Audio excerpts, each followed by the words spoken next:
자, 오늘은 마태복음 강의 87번째 시간으로 화평이 아니오 검을 주러 왔노라, 화평이 아니오 검을 주러 왔노라는 제목을 가지고 하나님 말씀 선포하겠습니다. 여러분, 예수님께서는 이 땅에 어떤 모습을 하고 나타나셨습니까? 평화의 왕으로 나타나셨다라는 거예요. 이 말은 예수님 사역 중심에는 언제나 평화, 화평이 그 기준이 되었다라는 것이죠. 마태복음 5장 9절에 보면 화평케 하는 자는 복이 있나니 저희가 하나님의 아들이라 일컬음을 받을 것이며 라고 나와 있죠. 하나님의 아들이신 예수님은 결국 이 땅에 화평케 하는 자로 오셨다라는 거예요. 그래서 예수님께서 십자가에 못 박혀 돌아가심으로 위로는 하나님과 우리의 관계가 화평케 되어졌고, 옆으로는 인간과 인간의 관계가 화평케 되었다는 거예요. 그러니까 예수님은 화평케 하시는 자로 오셨고 화평을 만드시고 이루어내시는 분이라는 거죠.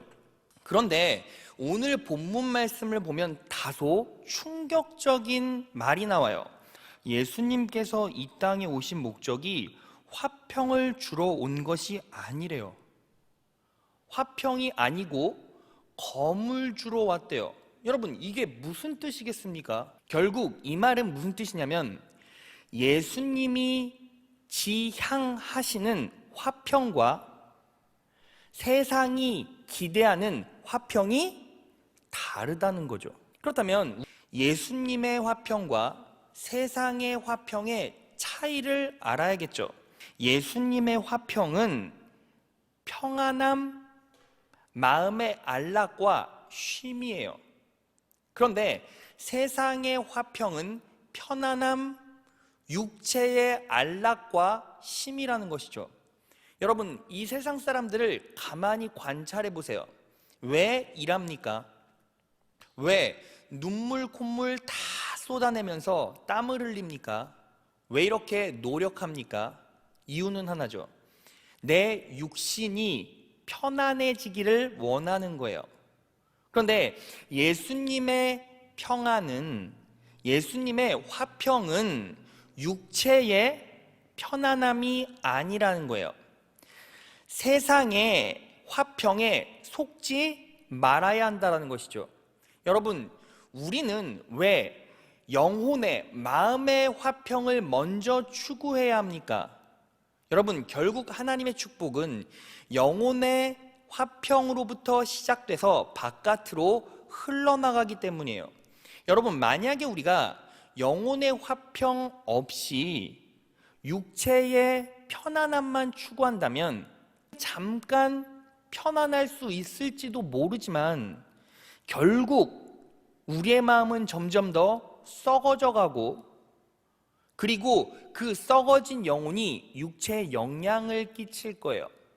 한의신문에 보면 조울증, 우울증 환자가 최근 5년간 약 30%가 증가했대요. 그리고 동아사이언스에 보니까 20대 우울증 환자가 4년 새 2배나 증가했대요. 헬스조선에 보니까 노년의 위기, 10년 새 우울증 등 정신질환이 81%나 증가했대요.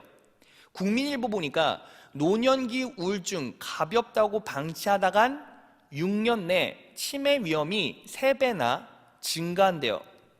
이데일리 보니까 대한민국 자살률이 OECD 1위래요. 인구 10만 명당 27명이 자살을 한다는 거죠. 여러분, 여기서 우리가 무엇을 할 수 있습니까? 삶이 더 편안해지고 쉼이 많아도 결국 영혼이 화평하지 못하면 병든다는 거예요.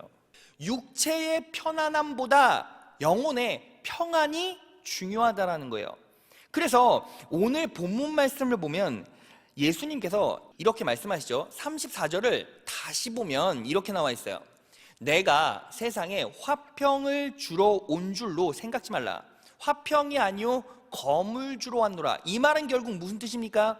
세상에 화평을 쫓지 말아라. 심지어는 세상의 화평, 육신의 안락과 육체적 소욕과 뭐 하라는 거예요? 싸우라는 거예요. 그래서 예수님께서 무엇을 주러 왔노라? 검을 주러 왔대요.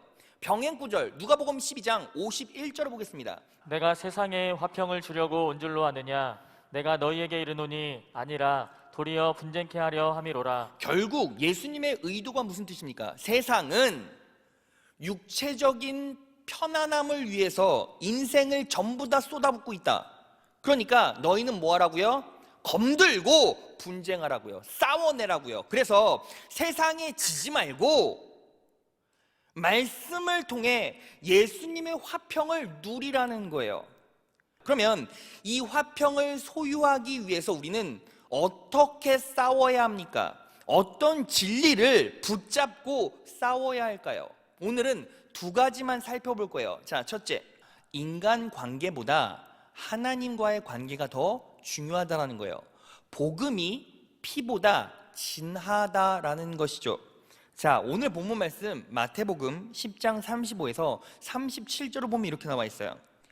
내가 온 것은 사람이 그 아비와 딸이 어미와 며느리가 시어미와 불화하게 하려 함이니 사람의 원수가 자기 집안 식구리라. 아비나 어미를 나보다 더 사랑하는 자는 내게 합당치 아니하고 아들이나 딸을 나보다 더 사랑하는 자도 내게 합당치 아니하다라고 나와 있죠. 여러분, 이걸 얼핏 읽으면 자꾸 말씀이 가정의 불화를 조장하는 것 같죠? 그렇지 않습니까? 그런데 성경 전체를 보면 하나님께서는 이 땅에서 인간들의 가장 최우선순위는 어떤 관계요? 가족 간의 관계요. 가족 간의 관계를 언제나 신성하게 여기셨고 화평을 중요시하셨다는 거예요. 자, 말씀 찾아볼까요? 디모데전서 5장 8절을 보면 이렇게 나와 있죠. 친족, 자기 가족을 돌보지 아니하면 믿음을 배반한 자고 불신자보다 더 악한 자래요. 그러면 결국에는 가족을 등한시하거나 친족들과 싸우라는 말이 아니라 결국 무슨 얘기입니까? 하나님의 관계가 가족들의 관계보다 더 우선한다는 뜻이에요. 복음이 피보다 진하다라는 것이죠. 여러분, 그러면 왜 우리가 하나님의 관계를 최우선으로 삼아야 합니까? 하나님과의 관계가 좋아지면 좋은 인간관계는 자연스럽게 따라오게 돼 있어요. 그런데 반대로 인간관계, 가족 간의 관계만 내 삶의 최우선순위로 삼으면 하나님과의 관계는 좋아지지 않아요. 여러분, 이것에 대한 가장 확실한 예를 들 수 있는 인물이 누구입니까? 바로 아브라함이에요. 하나님께서 아브라함에게 100세 때, 사라가 90세 때 이삭을 주셨어요. 100세 때 아들을 낳았다는 것이죠. 여러분, 그런데 아브라함은 100세 때 아이를 낳았으니 얼마나 그 아이가 예쁘고 사랑스러웠겠어요. 그렇게 아이를 낳았는데 10수년 지나서 이제 이삭이 조금 아빠랑 대화가 통할 때쯤, 뭔가 대화가 될 만할 때 하나님께서 아브라함을 부르세요. 그래서 이렇게 말씀하십니다. 창세기 22장 3절에서 4절이에요. 하나님이 말씀하셨다. 너의 아들 내가 사랑하는 외아들 이삭을 데리고 모리아 땅으로 가거라.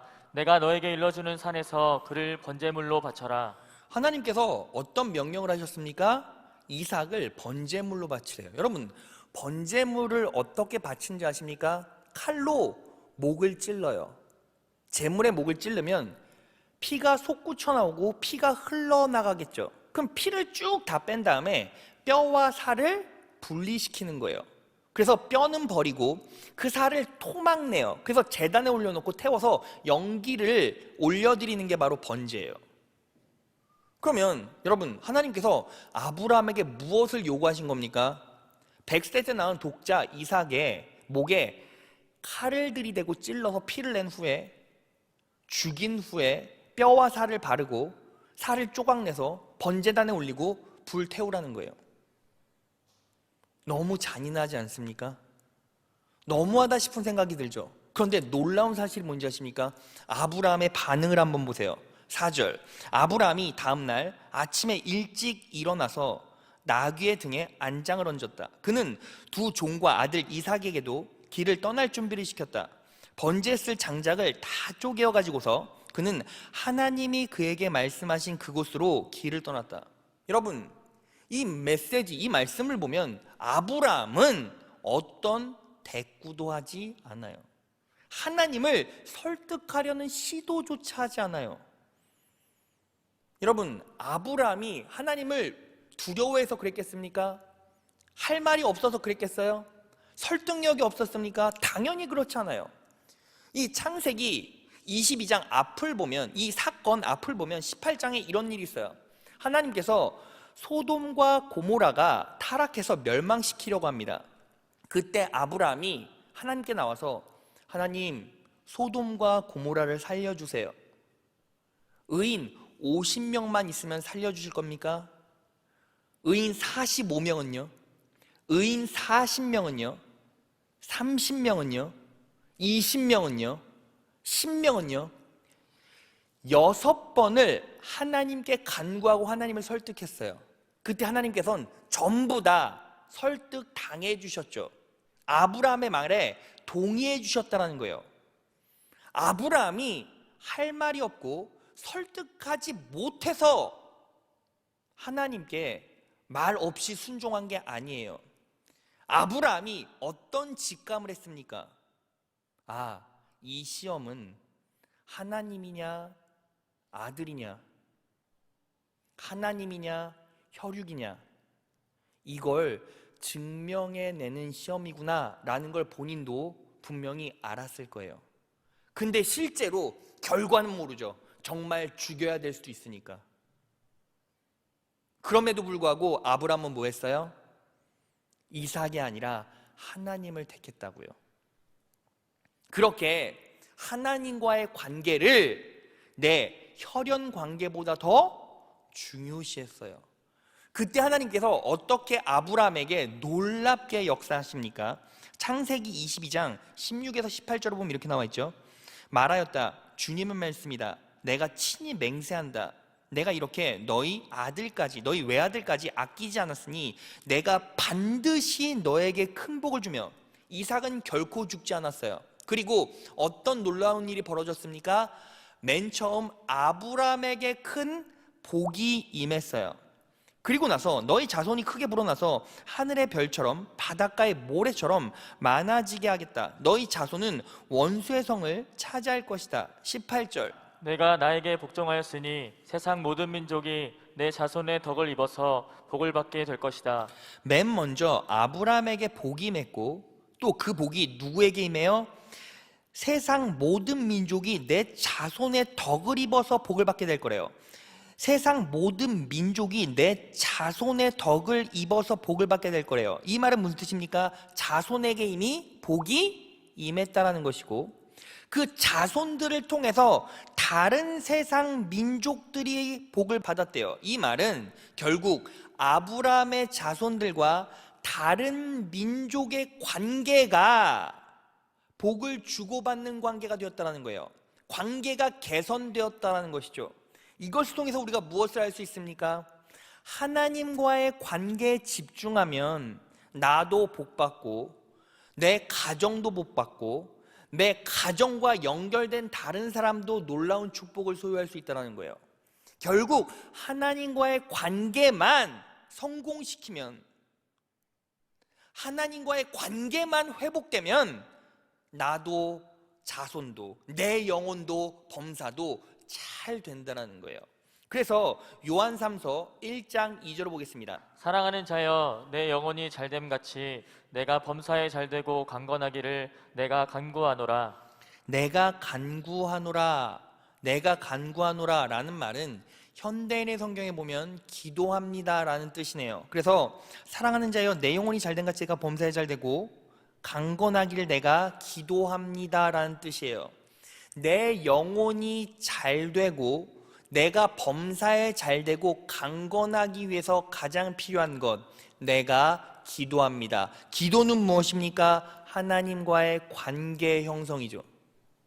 그래서 하나님과의 관계만 제대로 하면 우리는 영혼도 잘 되고 범사도 잘 될 수밖에 없는 거예요. 그러면 우리의 삶을 가만히 점검해 보세요. 여러분들은 지금 세상의 화평에 물들어 내 육체의 편안함을 추구합니까? 하나님보다 인간 관계에 집중하고 있습니까? 그러면 잠깐 기쁘고 잠깐 짜릿할 수도 있지만 결국 어떻게 됩니까? 그 영혼이 피폐되어질 수밖에 없다라는 거죠. 우리는 어떻게 살아야 합니까? 이제부터라도 늦지 않았어요. 먼저 하나님과의 관계를 회복하세요. 인간, 관계, 환경 이런 거 생각하지 말고 뭐부터 하라고요? 하나님과의 관계부터 회복하라고요. 그럴 때 하나님께서 여러분들에게 놀랍게 은혜 베풀어 주세요. 자, 둘째, 자기 십자가를 지고 예수님을 쫓으라는 거예요. 오늘 본문 말씀 마태복음 10장 38절을 보겠습니다. 또 자기 십자가를 지고 나를 좇지 않는 자도 내게 합당하지 아니하니라. 39절. 자기 목숨을 얻는 자는 잃을 것이요 나를 위하여 자기 목숨을 잃는 자는 얻으리라. 여러분, 결국 38절부터 39절의 핵심 요지는 무엇입니까? 목숨을 얻으려는 노력보다 자기 십자가를 지고 예수를 쫓는 것이 더 중요하다라는 거예요. 세상 사람들이 왜 이렇게 열심히 삽니까? 자기 목숨을 위해서 살아가잖아요. 그런데 그리스도인은 그렇게 사는 것이 아니라 자기 목숨을 얻으려는 노력보다 뭐가 중요하다라고요? 자기 십자가를 지고 예수의 길을 쫓는 게 가장 중요하더라고요. 그런데 여기서부터 문제죠. 자, 제가요 그림 한 장 보여드릴게요. 여러분, 예수님께서 십자가를 지시고 골고다 언덕에 올라가셔서 십자가에 못 박혀 돌아가셨어요. 여러분들이 저 자리에 있다라고 상상해 보시고 고민해 보십시오. 예수님이 십자가에 달리셨다는 게 무슨 뜻입니까? 옆구리에 창이 찔리시고 수치와 모욕을 당하시고 손목과 발목에 못이 박혔어요. 사람의 중력은 밑으로 내려가기 때문에, 힘을 밑으로 받기 때문에 손목과 발목에 말도 못하는 고통이 죽을 때까지 계속돼요. 피만 쏟은 것이 아니라 물까지 다 쏟으셨어요. 사람들이 침을 뱉고 저주를 하고 욕을 했어요. 예수님이 맞으신 채찍은 끝에 갈고리가 있어 휘두르면 살이 파여요. 여러분들이 저 자리에서 십자가를 짊어지고 갈 수 있을까요? 여러분들은 여러분들의 십자가를 지고 갈 수 있습니까? 여러분, 저도 이것 때문에 한 주 동안 엄청나게 고민했어요. 여러분, 제가요 명색이 담임 목사잖아요. 그러면 제가 성도들 앞에서 저는 담대하게 십자가를 질 수 있고 예수 그리스도의 이름을 위해서 순교하겠습니다. 칼이 들어와도 칼에 찔리겠습니다. 그렇게 죽어 내가 그리스도인이라는 것을 증명하겠습니다 라고 담대하고 당당하게 말할 수 있어야죠. 저도 사실 그 마음 갖고 담대함을 달라고, 용기를 달라고 이 말씀 붙잡고 산기도 갔거든요. 근데 어떤 일이 있었는지 아십니까? 산에 올라갔다 내려오다가 제가 이 말씀이 실상 제 마음에 쌓이고 쌓이는데 너무 무거운 거예요. 마음이 힘든 거예요. 여러분, 제가요 이 자리에서 여러분들 앞에서 거짓말하면요 누가 보시죠? 하나님이 보시잖아요. 여러분, 성령 하나님께서 여러분들의 마음 가운데 임재해 계시고 여러분들의 시선으로 함께 세상을 바라보고 계세요.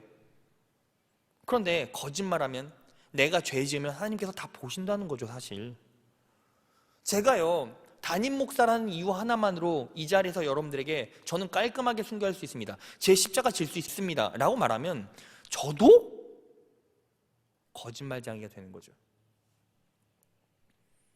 제가 산에서 기도하고 내려오는데 이 말씀을 묵상하다가 신호등 건너가다가 차에 쳐 죽을 뻔했거든요.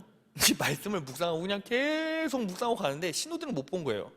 그래서 신호등 건너는데 차가 휙 오는 거죠. 제가 신호 바뀐 걸 모르고 그냥 건너다가 차가 킥 섰어요. 죽을 뻔했어요. 그때 제가 처음에 어떤 반응을 했는지 아십니까? 처음에는요, 저도 모르게 제가 하나님 믿기 전에 입으로 저지르던 죄들이 막 튀어나와요. 막 이런 신발끈들 뭐 이러면서 막 그러고 나서 제가 어떤 외마디 고백을 던졌는지 아십니까? 죽을 뻔했네. 그리고 소름이 돋고 무섭더라고요. 그런데 그런 생각들이 저한테만 이어진 게 아니라 제 가족들한테도 미친 거예요. 아니 정말 내가 미친 것처럼 그래, 나 순교하겠습니다, 그냥 잠깐 칼 찔러 대신 고통을 많이 느끼지 못하게 바로 목을 싹둑 잘라라, 그리고 죽었다고 쳐요. 근데 만약에 어떤 사람이 내 두 딸을 협박하면서 너 지금 예수 부인하지 않으면 네 딸 둘 죽어, 네 아내 죽어, 그러면 내가 정말 예수 부인하지 않겠으니 내 딸의 목을 치시오라고 말할 수 있을까? 못하겠는 거예요. 여러분, 지난주 주일부터 이 말씀 붙잡고 계속 묵상하는데 십자가를 져야지, 십자가를 져야지, 그렇게 고백하고 그렇게 살아봐야지 하는데 결국 나오는 말은 질 수 있을까? 이 생각이 드는 거예요. 여러분 그거 아십니까? 200%의 자신감이 있어야 100%의 열매를 맺어요. 그러니까 왔다 갔다 하는 사람들은 절대로 열매 맺을 수가 없어요. 여러분들의 믿음이 200%의 자신감으로 충전돼야 100%의 결실을 맺는다니까요. 그러니까 여러분들이 왔다 갔다 하면 하나님께서 역사하시지 않으세요. 그러면 나는 십자가를 질 수 있을까? 질 수 없을까? 고민하고 있다면 실제로 목에 칼 들어오면 예수 부인할 수도 있다는 거예요. 여러분들은 어떻습니까? 여러분, 허구한 날 말씀 붙잡고 기도하며 하나님 붙잡고 씨름하는 저도 실제로 칼 들어오면 어떻게 될지 장담 못하는데 여러분들은요? 제가 이것 때문에 지난주 주일부터 계속 하나님께 기도하면서 두 가지를 기도했어요. 하나님, 담대하게 순교할 수 있는 마음을 예배 시간에 주셔서 그냥 선포하게 하시던가, 아니면 이 말씀이 결국 저에게 요구하는 게 무엇인지를 깨달을 수 있도록 도와주세요 하고 붙잡고 기도했어요.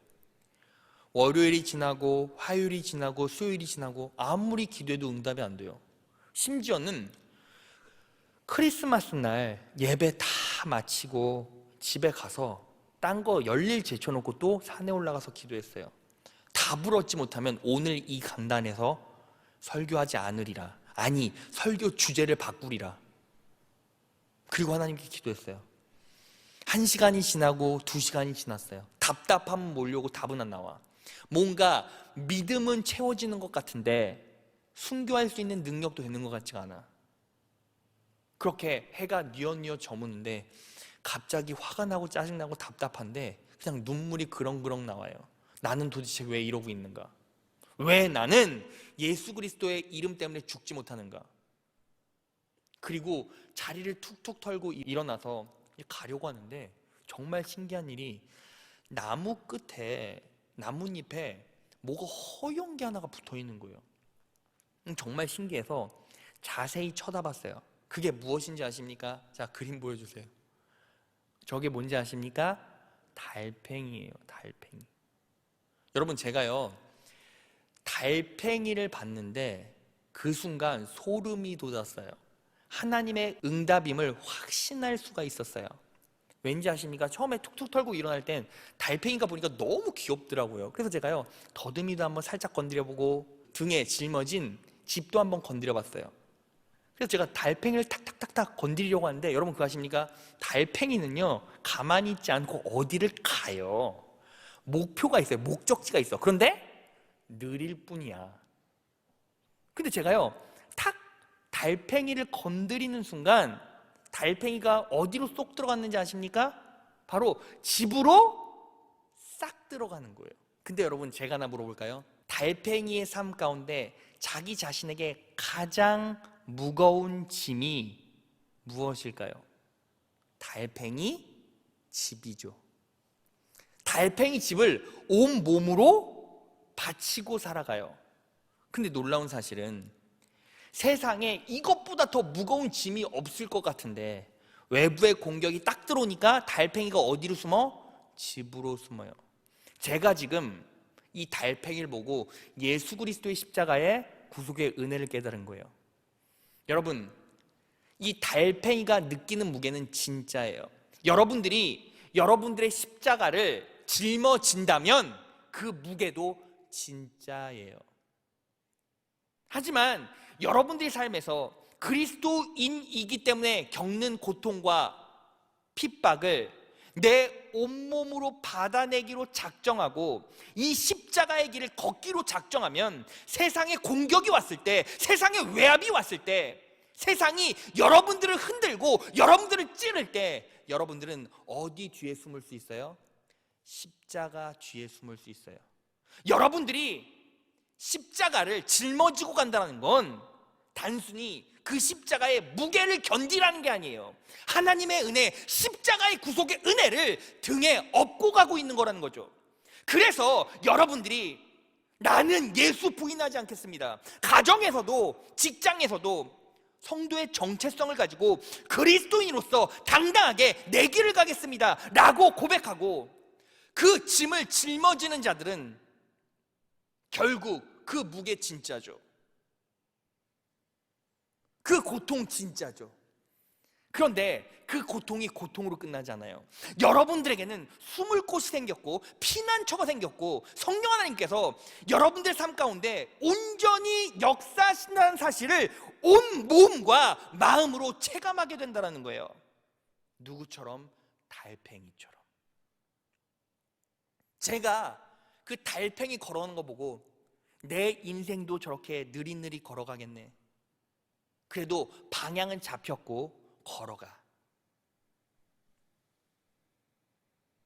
삶에 그리스도인으로 살다 보면 많은 고난이 있겠죠. 가정 가운데서도 믿지 않는 부모와 형제들의 비아냥을 들어야 되고, 직장에서도 회식에서 어떻게든 술 거부하고 담배 태우지 않고 쾌락 속에 자기 몸을 던지지 않을 때 세상과 섞이지 않는다는 비소와 비아냥 때문에 또 고통당할 수도 있죠.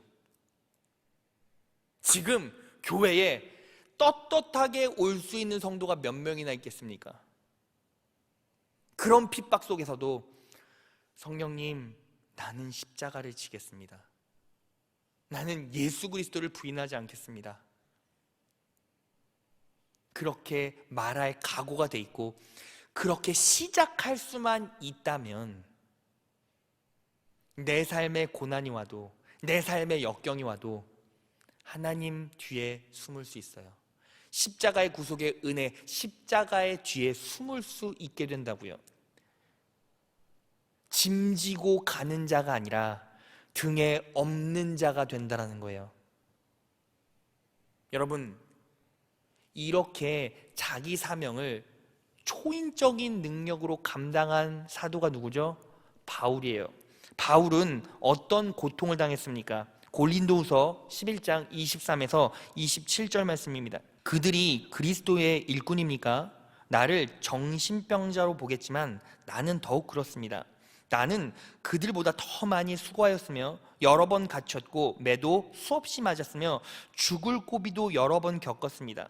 바울의 고백이죠. 나는 유대인들에게 39대 매를 5번이나 맞았습니다. 여러분, 왜 유대인들이 39대만 때리는지 아십니까? 왜 40대도 아니고 왜 38대도 아니고 왜 39대인지 아십니까? 딱 40대 때리면 사람이 죽기 때문이에요. 당시 유대인들이 매를 들고 40대 때리면 사람이 죽는 거예요. 그래서 딱 몇 대까지? 39대까지만 때려요. 이 말은 무슨 뜻입니까? 한 대만 맞으면 죽을 정도로 죽기 일보 직전까지 매 맞았다는 거예요. 그 매를 몇 번이나 맞았어요? 5번이나 맞았다는 것이죠. 25절, 또 3번이나 몽둥이로 맞았고 한 번은 돌에 맞았으며 3번이나 파선하였고 밤낮 하루를 꼬박 바다에서 헤맨 일도 있었습니다.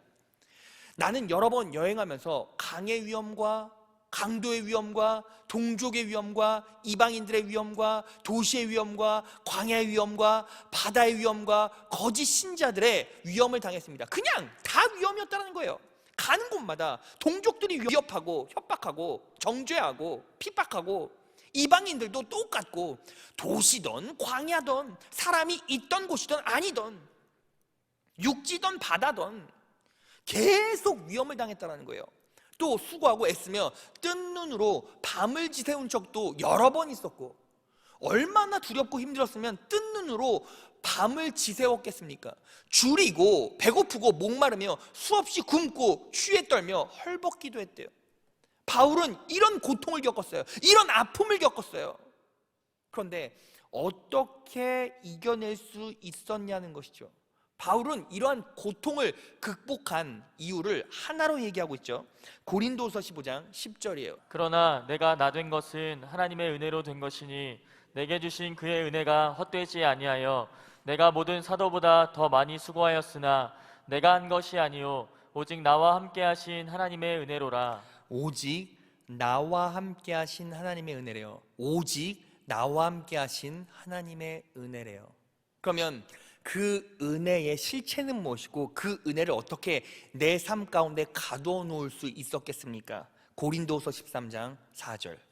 그리스도께서 약하심으로 십자가에 못 박히셨으나 하나님의 능력으로 살아계시니 우리도 그 안에서 약하나, 이 말은 무슨 뜻입니까? 우리도 예수님처럼 십자가를 지기로 작정하면 나는 약하나 너희에게 대하여 하나님의 능력으로 그와 함께 살리라 라고 말하고 있는 거예요.